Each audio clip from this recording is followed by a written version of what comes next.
मध्य प्रदेश दलहन उत्पादन में देश भर में सबसे अग्रणी है।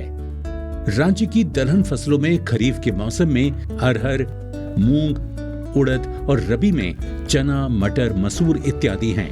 भारत सरकार एवं मध्य प्रदेश सरकार राष्ट्रीय खाद्य सुरक्षा मिशन दलहन के अंतर्गत दलहन उत्पादन और किसानों की आमदनी को बढ़ाने के लिए व्यापक स्तर पर कार्य कर रही है। इसके लिए रबी के मौसम के बाद ग्रीष्मकालीन मूंग की बुआई को बढ़ावा दिया जा रहा है। इसके लिए सरकार ने कई कदम उठाए हैं, जैसे कि सिंचाई के लिए अतिरिक्त पानी और भरपूर बिजली की सप्लाई सुनिश्चित करना, प्रमाणित बीज उपलब्ध कराने के लिए मिनी किट वितरण, फसल प्रदर्शन आयोजित करना। सरकार के प्रयासों का ही परिणाम है कि राज्य में किसानों का रुझान ग्रीष्मकालीन मूंग की ओर बढ़ा है, जैसे कि हरदा जिले के रहने वाले रामशंकर बरसों से गेहूं, चना और सोयाबीन उगाते आ रहे हैं। रबी फसल की कटाई के बाद इलाके के अन्य किसानों की तरह रामशंकर भी अगली खरीफ फसल की बुआई तक खेतों को खाली छोड़ दिया करते थे।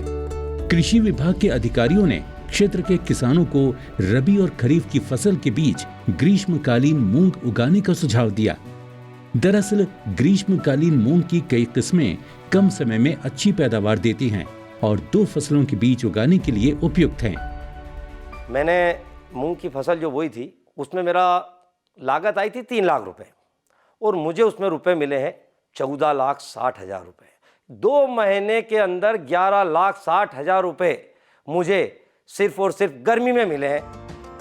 आज ग्रीष्मकालीन मूंग की खेती विशेष रूप से मध्य प्रदेश के नर्मदा क्षेत्र में बड़े पैमाने पर की जा रही है और पिछले 5 वर्षों के दौरान उत्पादन 2,52,000 मीट्रिक टन से बढ़कर 16,11,000 मीट्रिक टन हो गया है।